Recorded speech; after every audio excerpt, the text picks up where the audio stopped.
Olá, amigos, olá, amigas, boa noite a todos, boa noite a todas, boa noite a todos. Sejam todos, todas e todos bem-vindos a mais uma live pelo canal Roteiro Espírita com transmissão da TV 7.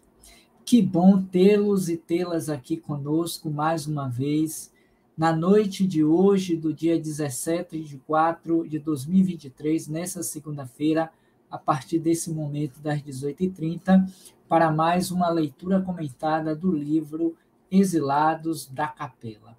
É muito, muito bom tê-los e tê-las aqui para mais uma noite de estudos, de reflexões sobre esse livro tão importante, tão necessário, que nos fala um pouco da nossa trajetória humana e espiritual no planeta Terra. Isso é muito, muito bom nós conhecermos da nossa própria história, para que nós nos responsabilizemos mais e melhor pela nossa trajetória reencarnatória. Então, para você que está chegando hoje aqui pela primeira vez ao canal da TV 7, ou ainda do Roteiro Espírita, bem-vindo, bem-vindo, obrigado pela presença, pela confiança, pela participação. Para você que está chegando em outro horário, em outro dia, em outro momento, igualmente, obrigado pela presença, sinta-se e sintam-se abraçados por todos nós das duas equipes dos canais aqui representados. E para aqueles também que não virão, nós enviamos o nosso pensamento de paz, de harmonia, de felicidade, e que todos recebam as nossas melhores vibrações. Hoje, dia 17, um dia especial, particularmente para mim, porque hoje é o dia do meu aniversário. Eu quero agradecer desde já a todos e a todas que comemoraram, que festejaram comigo hoje pela manhã, aqui no canal Roteiro Espírita, no nosso Bom Dia, em que nós sempre apresentamos de segunda a sexta, a partir das 7h45. Nós ainda estamos sobre os eflúvios, sobre as energias positivas do nosso aniversário de hoje. Obrigado, gratidão pelo carinho, pela atenção, pela receptividade que vocês todos e todas têm nos dado ao longo desses anos aqui pelo canal Roteiro Espírita e também quando das nossas atividades presenciais. Que Deus os abençoe, que Deus os proteja e que tenhamos mais um ano próspero de atividades no bem, ok?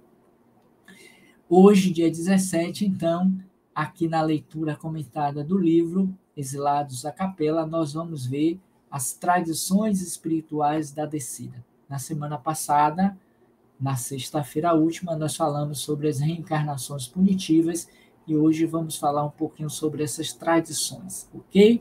Mas antes, nós vamos fazer a nossa prece com a nossa leitura da mensagem do livro Fala com Deus, de autoria de Lorival Lopes, para que a gente se harmonize, para que a gente se ambientalize para o trabalho. Eu vou colocar aqui a música para a gente poder entrar na energia do trabalho. A mensagem de hoje, muito positiva, diga-se de passagem, ela nos propõe a pensarmos positivamente. E a mensagem diz assim: na verdade, as mensagens desse livro são, em verdade, preces. Diz assim: Deus, abençoa o meu espírito para que eu só pense no que é bom e positivo.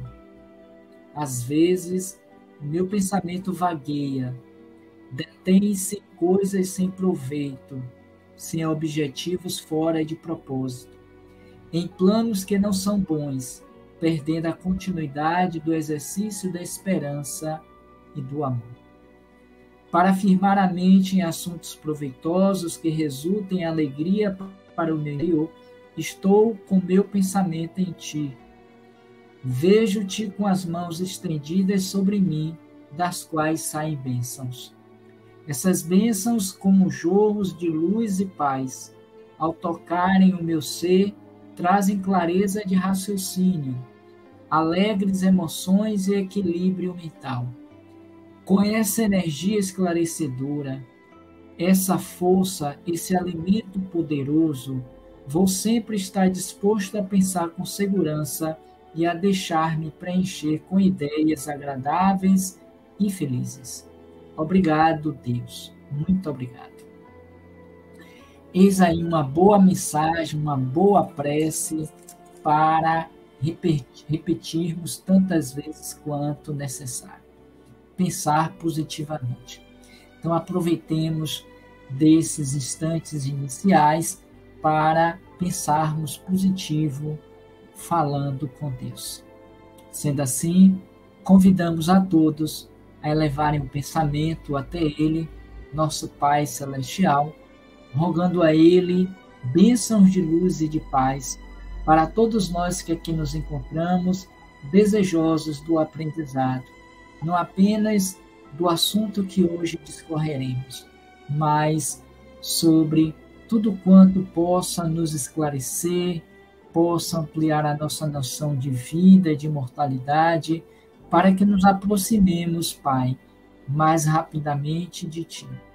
Te rogamos luz, harmonia, saúde para todos os companheiros e companheiras aqui presentes na live, assim como aqueles que virão em outros horários e em outros dias, abençoando-os e os protegendo. Mas extensivamente também aos nossos irmãos em evolução, que não virão jamais a esse programa, a esta live, a esse canal. Mas onde quer que eles se encontrem, possam ser bafejados pela doce e suave energia do Teu amor. Quanto a nós que escolhemos estar aqui, nesta noite comemorativa de mais uma passagem natalícia do nosso nascimento, que possa ser de alegria, de paz, de harmonia, de felicidade para todos nós. E queremos particularmente agradecer a todos os companheiros que ao longo desses anos em nossa encarnação estão nos ajudando a nos tornarmos melhores do que já conseguimos chegar. Abençoa a todos eles e que esse ano seja um ano próspero de encontros e reencontros felizes. E assim te pedimos a permissão para iniciarmos dizendo: Pai nosso que estás nos céus, santificado seja o vosso nome, venha a nós o vosso reino, seja feita a vossa vontade, assim na terra como no céu. O pão nosso de cada dia nos dai hoje, perdoai as nossas ofensas, assim como nós perdoamos aos que nos têm ofendido. Não nos deixeis cair em tentação e livrai-nos de todo mal. Ave Maria, cheia de graças, o Senhor é convosco, bendita sois vós entre as mulheres. Bendito é o fruto do vosso ventre, nasceu Jesus. Santa Maria, Mãe de Jesus, rogai por nós, vossos filhos pecadores, agora e na hora do nosso desenlace. Que assim seja e muita paz. Que assim seja e muita paz. Mais uma vez, para vocês que estão chegando agora, que chegaram durante a prece, durante a mensagem, a leitura, deixa eu dar aqui o nosso boa noite a todos, a todas vocês, a todos que chegaram nesse período da leitura e da oração. Bem-vindos e bem-vindas à leitura nossa comentada do livro Exilados de Capela. Conforme ainda os nossos avisos diários, nós queremos sugerir a vocês que se inscrevam na nossa lista de transmissão, nesse número que é o WhatsApp do canal Roteiro Espírita, para que vocês recebam nossas mensagens, nossos cards, toda a programação das atividades semanais do canal Roteiro Espírita, ok? E também pedimos que desde já aproveitem, enquanto não começamos a leitura, deixa aí o seu like no vídeo, compartilhe a URL da nossa live e assinem o canal se ainda não fizeram. Mas se já fizeram, beleza, obrigado, mas façam com que outras pessoas possam assinar e nos ajudar a aumentar o número de visibilidades, ok? E aqui vai, então, rapidamente, para não interromper, vai aí o nosso banner de hoje. Dia 13, nós estamos na 13ª live Tradições Espirituais da Descida, 17/4, segunda-feira, 18h30, ok? Então, é isso aí. De vez em quando dá uma paradinha por conta do banner da internet, mas eu acredito que a gente consiga fechar o trabalho em uma boa. Então tá. Dito tudo isso até aqui, vamos ao que verdadeiramente interessa. Hoje, capítulo 10. O 10º capítulo na nossa 13ª live. Se vocês quiserem rever ou conhecer as outras lives, outros capítulos, é simples e fácil. Aqui mesmo na descrição do vídeo, nós temos todos os links das anteriores lives desse estudo da leitura comentada do livro Exilados a Capela. É só clicar, capítulo 1, 2, 3, e vai assistindo aos pouquinhos no decorrer da semana, tá bom? A gente sempre coloca para que vocês tenham a oportunidade de verem ou reverem esse material. E diga-se de passagem, particularmente, eu tenho gostado muito da leitura, do trabalho, então fica aí o convite para que vocês também conheçam. Então tá. Dito isso, eu vou trazer aqui em cena o material, vou mudar aqui o fundo para facilitar a leitura da gente. Vou puxar o meu texto, o meu PDF, para que a gente comece. Como temos feito também, nós fazemos um rápido resumo do capítulo anterior, para a gente se lembrar, tomar pé do que estávamos falando. Então, no capítulo 9, nós falamos sobre as encarnações punitivas ou as reencarnações punitivas, porque no PDF tem um título e no livro físico tem outro. Seja a encarnação, seja a reencarnação, não importa. Ambas são punitivas, ou seja, o degredo, a saída desses espíritos que foram trazidos para a Terra porque já não estavam em condições de continuarem por conta desse avanço moral, desse nível a mais que o planeta Capela haveria de passar. Então, eles não estavam na confluência energética, foram transferidos para cá para nos impulsionar a nossa evolução. Já no finalzinho, Edgar Moon vai dizer aqui nesse penúltimo parágrafo, nós vamos ver os dois últimos. Ele diz assim: adotaram-se costumes mais brandos e esboçaram-se os primeiros rudimentos das leis. Os povos que então saíram da era da pedra polida estabeleceram os fundamentos da indústria com a utilização, se bem que incipiente, dos metais. Foi-se assegurando aos poucos a base de uma consciência coletiva e os homens, pelas experiências já sofridas e pelo crescente despertar da razão, ainda que embrionária, iniciaram uma tentativa de organização social em novo e mais promissor período de civilização. Enfim, naquela paisagem primitiva e selvagem, que era realmente um cadinho combusto de forças em ebulição, definiram-se os primeiros fundamentos da vida espiritual planetária. Isso nos faz lembrar, e rapidamente me veio aqui a tela mental, quando pega-se um grupo de operários e os levam para um campo inóspito, um campo ainda sem o devido preparo, para que eles iniciem a preparação do terreno para o cultivo e a produção dos grãos, das sementes e por aí vai. É mais ou menos o que estava acontecendo. Vieram de fora, de longe, para contribuírem para essa modificação do terreno, porque os lavradores que já se encontravam não estavam devidamente aptos para tal. Precisavam de um empurrão, de uma ajuda. Mesma coisa aconteceu conosco naquele período que tanto Edgar Morin quanto Emmanuel nos fala no seu livro A Caminho da Luz. Ok? Então, a partir daí, a gente pode ver o capítulo seguinte, que é exatamente tradições espirituais da descida. Como é um capítulo longo, provavelmente nós teremos aqui 2 encontros, hoje e na próxima quarta, sobre o mesmo capítulo. Vamos tentar vencer aqui 2 tópicos para que tenhamos uma compreensão melhor sobre esse capítulo e esse tema. Beleza? Então tá. Capítulo 10. Tradições espirituais da descida. Começa então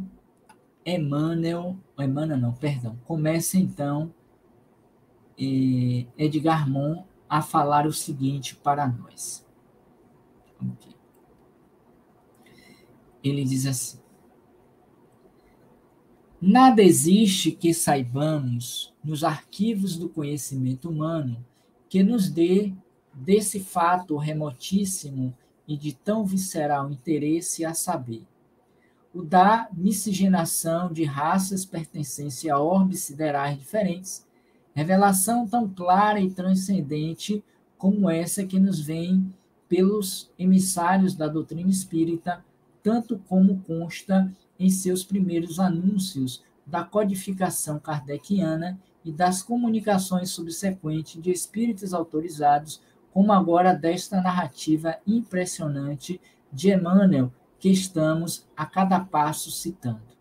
Porque, e conforme já foi dito, ele também vai se apropriar do que está no livro A Caminho da Luz, como sendo uma referência bibliográfica importante para o conhecimento dessa realidade, a qual ele tenta acrescentar alguns elementos a mais do que esse autor espiritual.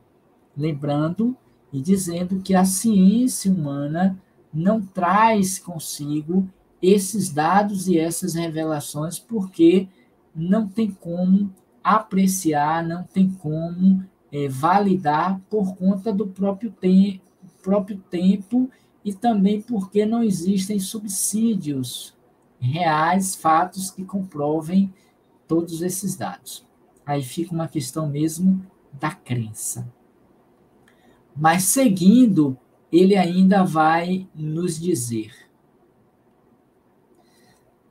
realmente, perlustrando os anais da história, das ciências, das religiões e das filosofias, vemos-las inçadas de relatos, enunciados e afirmativas emitidos por indivíduos inspirados que impeliram o pensamento humano desde os albores do tempo e em todas as partes do mundo, conceitos, concepções que representam um colossal acervo de conhecimento de toda espécie e natureza. Mas em nenhum desses textos a cortina foi jamais levantada tão alto para deixar ver como esta humanidade se formou no nascedouro, segundo as linhas espirituais da questão.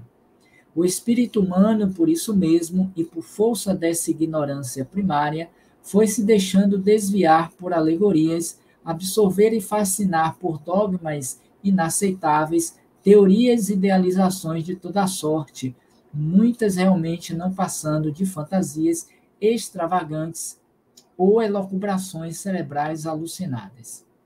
Nesse ponto, ou como ele diz no parágrafo seguinte, nesse particular, me veio aqui à mente a semelhança do que ocorre com relação à questão tanto do céu quanto do inferno, criado pela mitologia, pela religião, pela fantasia, quer seja adornada dessas fantasias, dessas alocubrações mentais, dos autores, dos poetas, dos médios em processo de êxtase, como nós encontramos no livro O Céu e o Inferno, por exemplo, de Emmanuel, da Codificação Espírita, no capítulo 4, quando vai tratar do inferno, um esboço do inferno cristão, o quadro do inferno pagão, ou seja, cada qual a sua época, trazendo dentro da sua própria realidade espiritual as ideias que lhe concebem, que imaginam,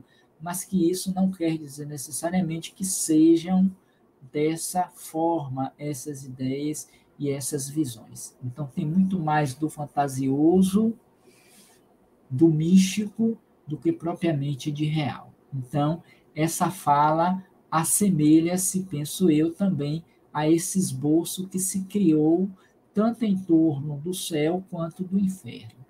Mas, seguindo no texto, ele vai dizer assim: todavia, nesse particular que nos interessa agora, nem tudo se perdeu da realidade e, buscando-se no fundo da trama, muitas vezes inextricável e quase sempre alegórica dessas tradições milenares, descobrem-se aqui e ali filões reveladores das mais puras gemas que demonstram não só a autenticidade, como também a exatidão dos detalhes desses empolgantes acontecimentos históricos que estão sendo trazidos a lume pelos mensageiros do Senhor nos dias que correm, porque também há uma necessidade da própria evolução do conhecimento das ciências em que esses espíritos retornam para desvendar, para tirar o véu daquilo que até então está coberto pela ignorância do conhecimento até então alcançado. Assim, compulsando-se a tradição religiosa dos hebreus, verifica-se que o livro apócrifo de Enoque diz, em certo trecho, capítulo 6, versículo 21. Houve anjos chamados veladores que se deixaram cair do céu para amar as filhas da terra. E quando os anjos, os filhos do céu, as viram, por elas se apaixonaram e disseram entre si: vamos escolher esposas da raça dos homens e criemos filhos.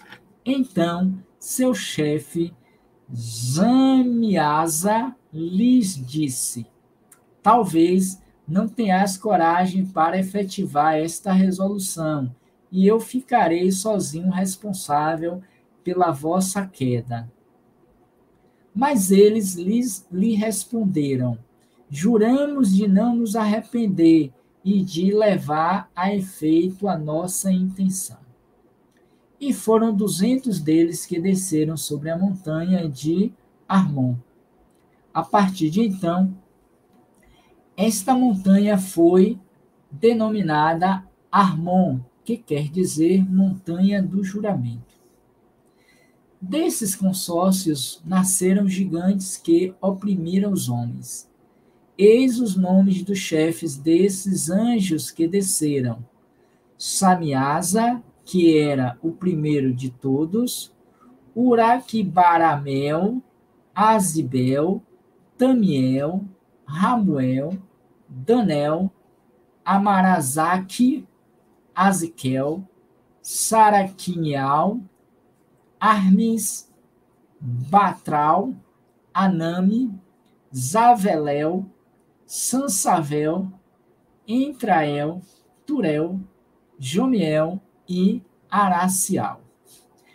Enquanto eu lia, eu ficava me dando conta, imagine colocar o nome dos nossos filhos atualmente, qual esses que nós acabamos de ler. Claro, com o respeito que se faz necessário, mas parece-nos ser um pouco estranho chamarmos os nossos filhos com esses nomes. Embora, para eles, assemelha-se como os nossos, que hoje nós chamamos de José, de Manuel, de Antônio, de Gabriel, de Roberto, seja lá o nome que a gente tenha, para eles eram tão comuns quanto é para nós. Mas que é estranho, me parece que sim. Mas vamos lá. Eles tomaram esposas com as quais viveram, ensinando-lhes a magia, os encantamentos e a divisão das raízes das árvores. Amarazak ensinou todos os segredos dos encantamentos. Bratral foi o mestre dos que observam os astros. Aziquel revelou os signos e Azael revelou os movimentos da lua. Enquanto eu lia, vejo que é a coisa, né? Vou até aparecer um pouquinho. Enquanto eu lia, me veio aqui um pensamento que me dizia mais ou menos assim: não vejo por que estranhar, considerando que ainda hoje muitos dos nomes de vocês assemelham-se aos que estão na Bíblia, no Velho como no Novo Testamento. E esses são nomes retirados exatamente das Escrituras. Então, não seria de estranhar se você ou vocês tivessem nomes que se assemelham. Vai depender da crença, da fé que se tem nesse ou naquele grupo. Portanto, está tudo dentro do contexto, dentro da possibilidade. Beleza? Então, voltando. Desculpa, perdão. Mas vamos lá. Esse livro de Enoque, anterior aos de Moisés, é também muito citado pelos exégetas da antiguidade e pelo apóstolo Judas Tadeu em sua epístola, versículo 1, e dá, pois, testemunho desse acontecimento. Enoque, no velho hebraico, significa iniciado. Nós vamos ver daqui a pouco o significado dessa informação 13, dessa nota aqui 13. Falam-se dele Orígenes, Procópio, Tertuliano, Lactâncio, Justino, Irineu de Leão, Clemente de Alexandria e outros santos católicos. Os maniqueus o citavam a miúdo e Eusébio diz em sua obra intitulada Preparação do Cristão no Espírito do Evangelho que Moisés, no Egito, aprendeu com esse livro de Enoque. No século XVII, o explorador escocês Jaime Bruce, 1730 a 1794, descobriu um exemplar dele na Abissínia, mais tarde traduzido para o inglês pelo arcebispo Larense. Os etíopes, que são os medianitas da Bíblia, também dizem que Moisés abeberou-se nesse livro, que lhe fora ofertado por seu sogro, o sacerdote Jetro, e que dele se valeu para escrever a Gênese. Aí a gente fecha o primeiro tópico. Deixa eu melhorar aqui para que vocês acompanhem com mais clareza o texto, ok?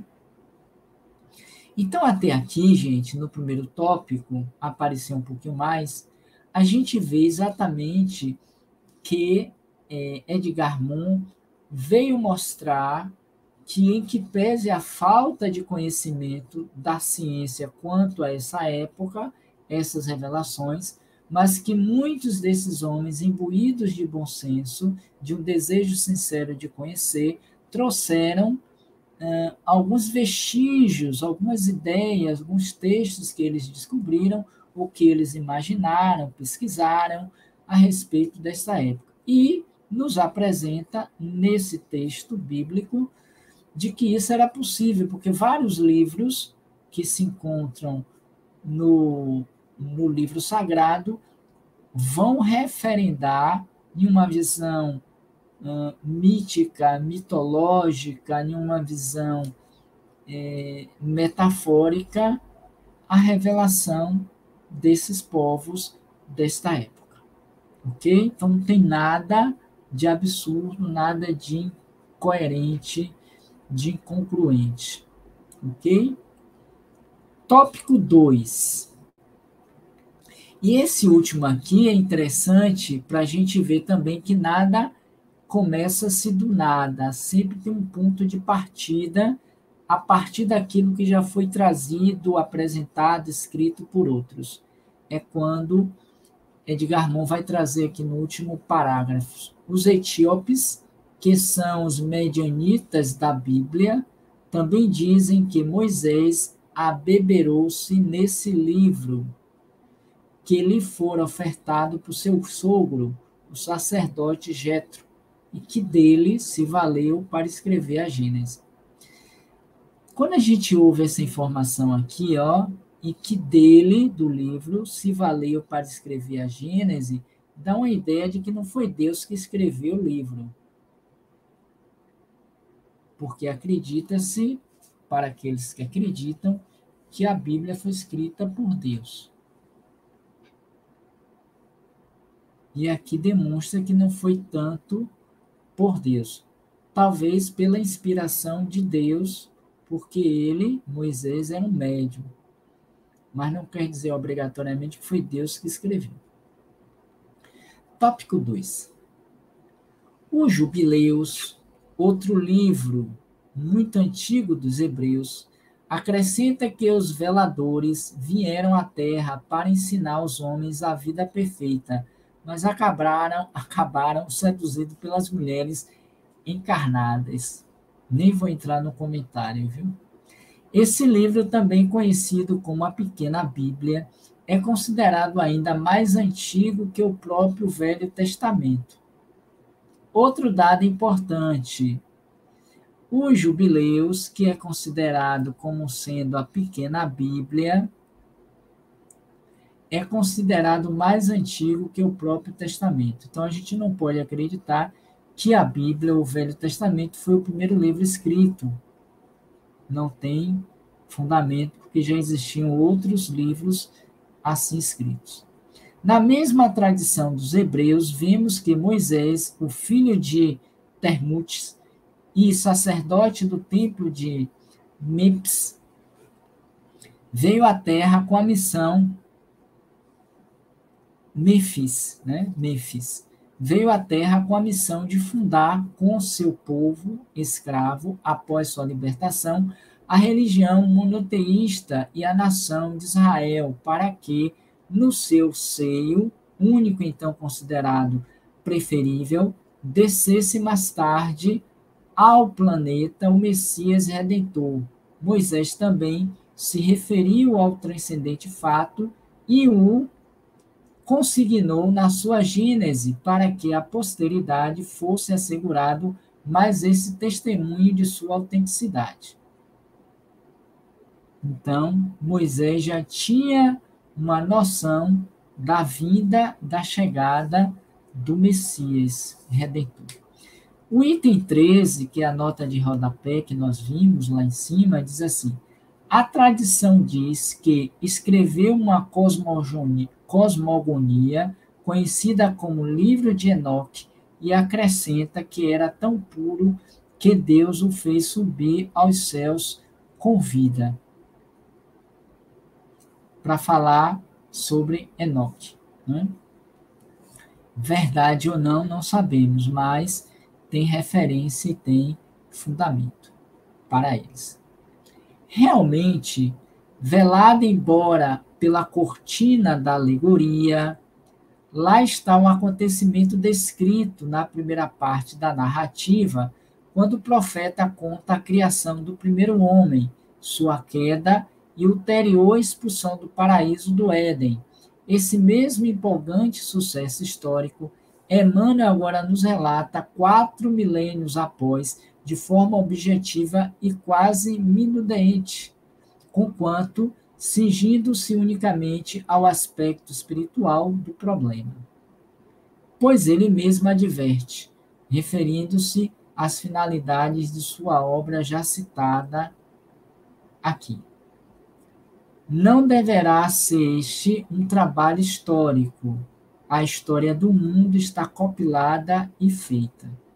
Nossa contribuição será a tese religiosa, elucidando a influência sagrada da fé e o ascendente espiritual no curso de todas as civilizações terrestres. Eis aí o propósito pelo qual Emmanuel nos apresenta o livro A Caminho da Luz. Não é desfazer o que está posto, não é desfazer a lei, lembrando Jesus, mas trazer um acréscimo à luz do conhecimento na perspectiva espiritual religiosa de todas as gerações. No capítulo em que descreve os antepassados do homem e pondo em evidência a significação simplesmente simbólica, mas autêntica dos textos bíblicos, ele pergunta: onde está Adão com sua queda do paraíso? Em vão nossos olhos procuram aflitos essas figuras legendárias com o propósito de localizá-las no espaço e no tempo. Compreendemos, afinal, que Adão e Eva constituem uma lembrança dos espíritos degradados na paisagem obscura da terra, como Caim e Abel são dois símbolos para a personalidade das criaturas. Olha a profundidade desse texto. Permitam-me a repetição. Vamos pensar juntos. Onde está Adão com sua queda do paraíso?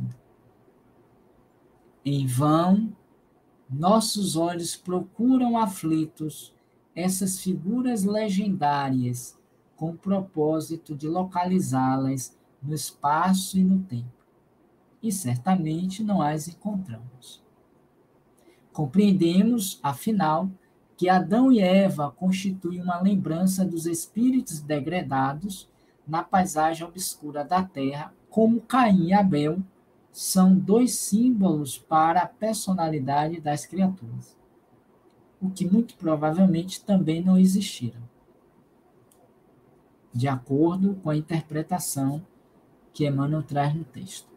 Sim, realmente Adão representa a queda dos espíritos capelinos nesse mundo de expiação, que é a terra, onde o esforço verte lágrimas e sangue, como também no sagrado texto está predito. Maldita é a terra por causa de ti, disse o Senhor. Com dor comerás dela todos os dias de tua vida, no suor do teu rosto comerás o seu pão até que se tornes a terra. Pelo esforço da saída do paraíso para um ambiente inóspito, para um ambiente selvagem, desconhecido, ele terá que produzir pelo próprio suor o alimento para a sobrevivência, até que se sejam merecedores desse retorno à pátria de origem. Refere-se o texto aos capelinos, às sucessivas reencarnações que sofriam para resgatar suas culpas, ou para o resgate de suas culpas. Se é verdade que os filhos da Terra, no esforço de sua própria evolução, teriam de passar dificuldades e padecimentos próprios dos passos iniciais do aprendizado moral, dúvidas também não restam de que a Terra, de alguma forma, foi maleficiada com a descida dos degradados, para aqui trouxeram novos e mais pesados compromissos a resgatar e nos quais seriam envolvidos também os habitantes primitivos. Sabe daquela história que diz assim: com quem porcos andam, farelo comem? Né? No sentido de que, da mesma forma, deixa eu aparecer um pouquinho, me permitam. Da mesma forma que Com a vinda dos capelinos à Terra, esta teve um input, um avanço, conseguiu fazer o chamado upgrade, conseguiu atualizar o que estava posto, e também ocorreram perdas, porque em todo o processo de crescimento há ganhos e perdas. Trouxeram estes, os capelinos, seus vícios, seus equívocos, suas paixões, que misturando-se com os homens e mulheres de então, que eram os primitivos da terra, trouxeram também, aspas, o pecado. Trouxeram também suas paixões, seus equívocos, porque sua expulsão de Capela se deu por essa razão. Contribuíram muito, mas no bojo também trouxeram suas imperfeições, que isso fez com que aumentasse, não poderia ser diferente, os débitos para com o povo ao qual estava se inserindo e se miscigenando. Ok? Mas sigamos um pouquinho mais. Deixa eu pegar aqui a minha. Então.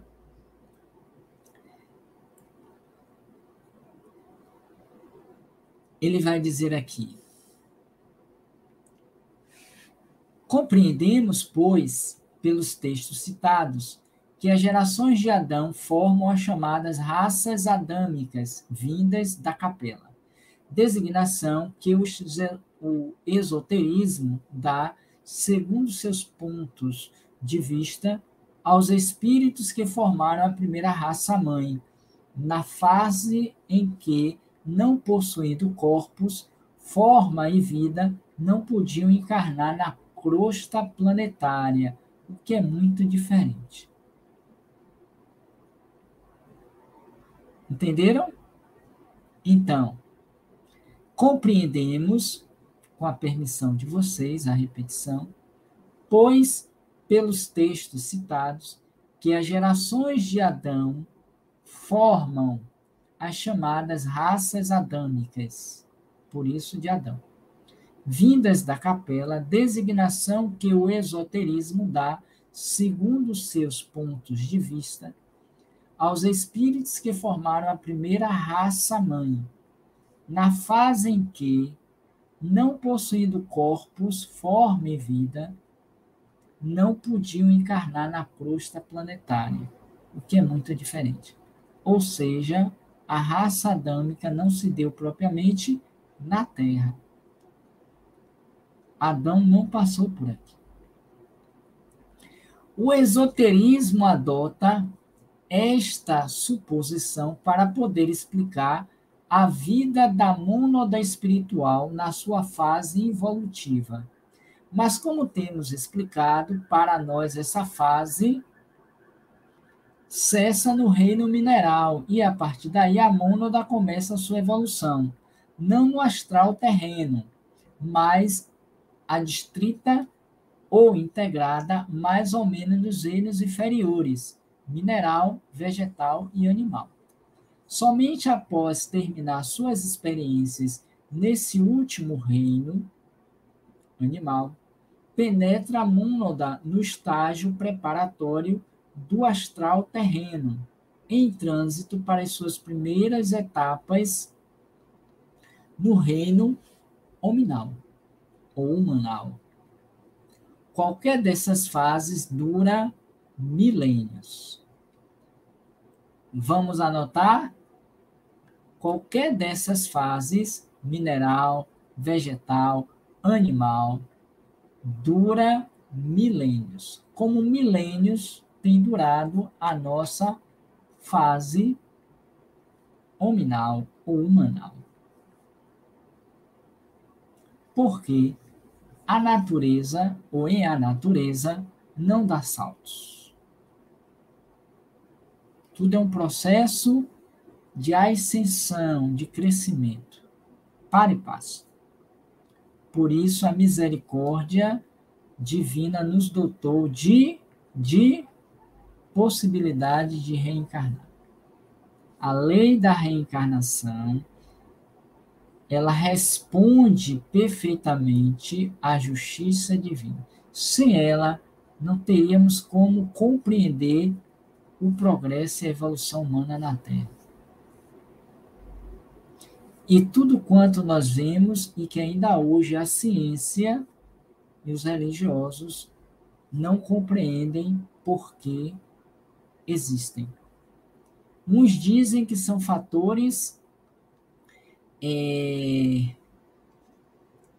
biológicos, fisiológicos, tem a ver com genes. Outros é porque é da vontade de Deus. E se é da vontade de Deus, a gente não tem o direito de interrogar, não tem o direito de questionar. Para os que assim pensam, para os que assim agem. Ok? Então, fica claro que há uma resposta, há um conhecimento na medida em que a gente investiga, na medida em que a gente aprofunda, na medida em que a gente adentra ao conhecimento da verdade que liberta.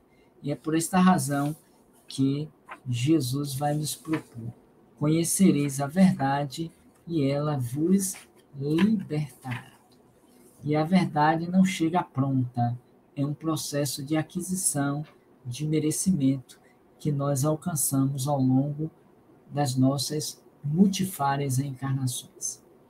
Mas sigamos para a gente ir para os finalmente. Nesse tópico 3, Edgar Morin diz assim: mas, retomando a narrativa e no entendimento iniciático, diremos que Caim e Abel, os 2 primeiros filhos, são unicamente símbolos das tendências do caráter dessas legiões de emigrados, formadas em parte por espíritos rebeldes, violentos e orgulhosos, e em parte por outros, ainda que criminosos, porém já mais pacificados, conformados e submissos à vontade do Senhor. O que me fez lembrar aqui, por conta do nosso evangelho de ontem, aqui em casa, da passagem do capítulo 9 do evangelho, bem-aventurados os mansos e os pacíficos, da obediência e da resignação. Esses outros, que a gente poderia chamar de Abel, né, que o Abel era o bom, me parece que sim, são esses espíritos que, embora criminosos, mas já tinham um impulso, já tinham um desejo de deixar de ser mal e criminosos. Aqueles que se seguram nas redes de André Luiz, lá nos seus livros, Os Mensageiros e outros, e que são resgatados dos chamados charcos umbralinos e levados às colônias espirituais de nosso lar, os departamentos. Não são bons, não são perfeitos, não são superiores, são criminosos no que diz respeito à consciência de culpa, como todos nós somos criminosos. Mas já existe um lampejo de sair do charco. Dá não. São os Abéis, ou os Abéus, da Escritura Sagrada. Ok? Vamos falar mais um pouquinho, lembrando a vocês, e me permitam, eu ainda não trouxe, mas hoje, por uma questão técnica, nós não olharemos o chat, viu? Não vamos trazer aqui, mas não deixem de fazer suas considerações, seus apontamentos, para enriquecer aqui a dinâmica. Estaremos por fora colaborando, mas não traremos as falas de vocês hoje. Mas quarta-feira sim. Seguindo para o próximo tópico. Perdão. Deixa eu puxar aqui a minha. Vamos ver se a gente consegue fechar esse tópico, tá bom? A corrente caínica mais numerosa no caso relativo a Caim, foi a que primeiro se encarnou, como já vimos, entre os povos da terceira raça, que mais depressa e mais facilmente afinizou-se com os filhos da terra.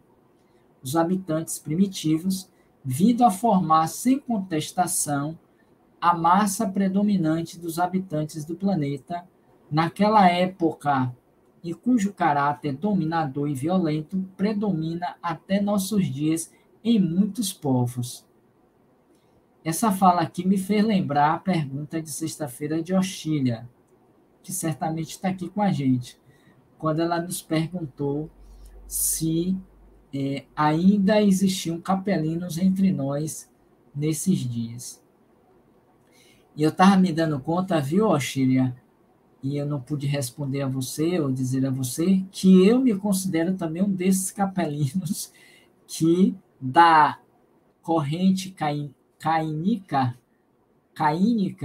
ainda ando por aqui tentando me reformar, viu? Não tenho dúvidas quanto a isso. Como diz os amigos daqui da gente, da Bahia, speed por.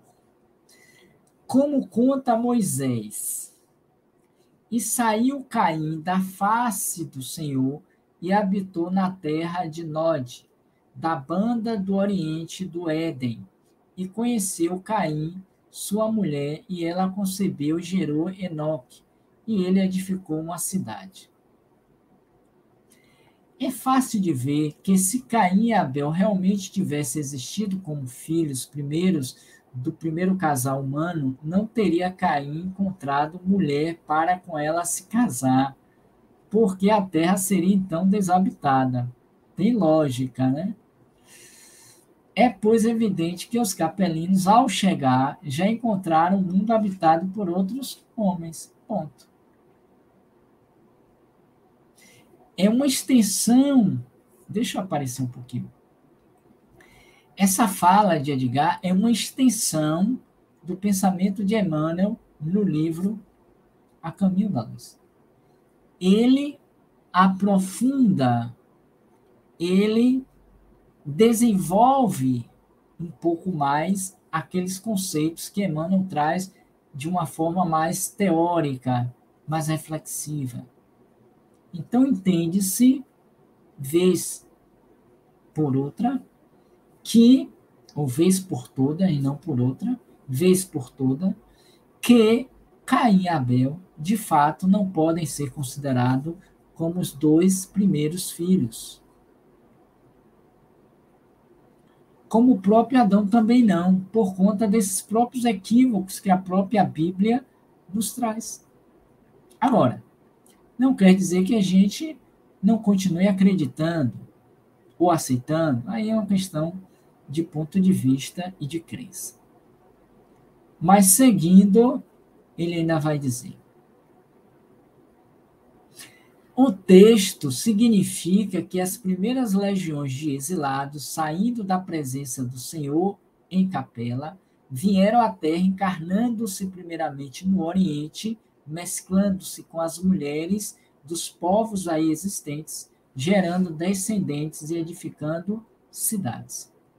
E dizendo da banda do Oriente do Éden, confirma o conceito porque é suposição corrente que o Éden da Bíblia, se bem que alegórico, referia-se a uma região situada na Ásia Menor, e o Oriente desta região justamente fica para os lados da Lemúria e Ásia, onde habitavam os Hutãs da terceira raça. Olha como as coisas, como a gente diz, o quebra-cabeça começa a se formar, porque a gente vai colocando as peças certas nos espaços vazios que ainda estavam em abertos. E quando os exilados da corrente abélica de Abel, diz a Gênese na força do seu símbolo, que eles foram suprimidos logo no princípio, o que deixa entender que sua permanência na Terra foi curta, porque já tinha um impulso, penso eu, do bem, tá? Prosseguindo na enumeração das tradições referentes à descida dos exilados da capela, verificamos que os babilônios antigos, conforme inscrições cuneiformes descobertas pela ciência em escavações situadas em Cuniunc, povoação da antiga Caldeia, somente reconheciam como tendo existido à época do dilúvio duas raças de homens, sendo uma de pele escura, que denominavam de Adames negros, e outra de pele clara, que denominavam de Sarcos, ambas tendo por antepassados uma raça de deuses que desceram à terra.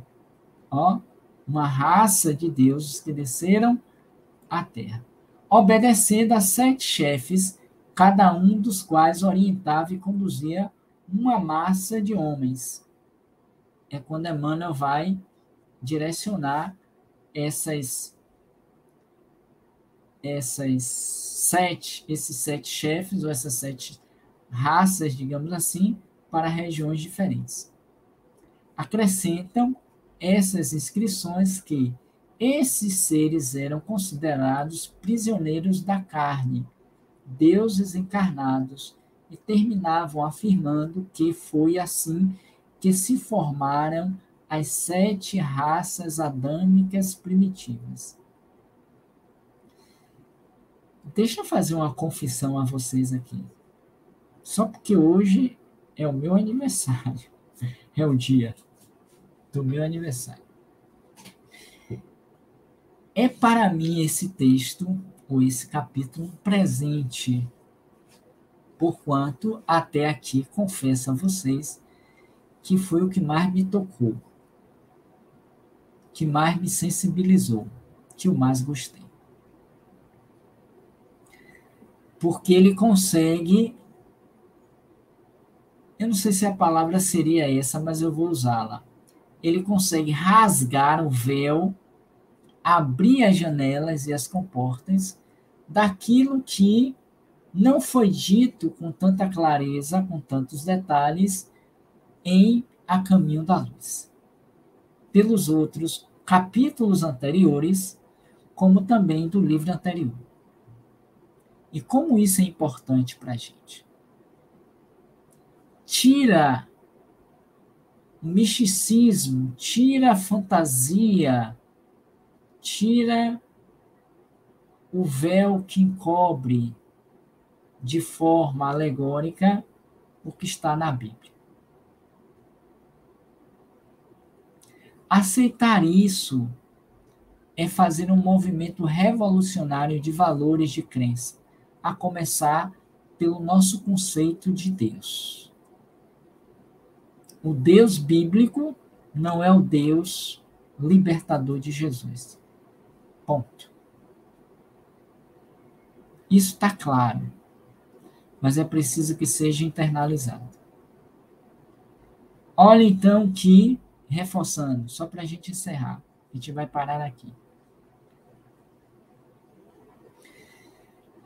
Com a lógica, os conceitos, as informações se juntam, se aprumam. Acrescentavam essas inscrições, último parágrafo, que esses seres eram considerados prisioneiros da carne. Quem? Os capelinos. Deuses encarnados. Quem? Os capelinos, porque tinham mais informações, conhecimentos, técnicas, inteligência mesmo. E terminavam afirmando que que se formaram as 7 raças adâmicas primitivas, que a história, o esoterismo e outras filosofias nos apresentam. Com a lucidez, com o raciocínio e por aí vai. Ok, nós vamos seguir na quarta-feira com o último tópico.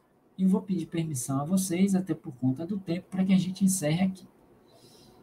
Pedimos também desculpas por não interagir diretamente com vocês hoje no chat.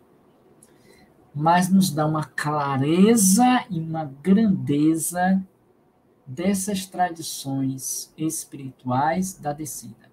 Ou seja, o que dizem os espíritos, as tradições espirituais esotéricas da descida desses espíritos à Terra.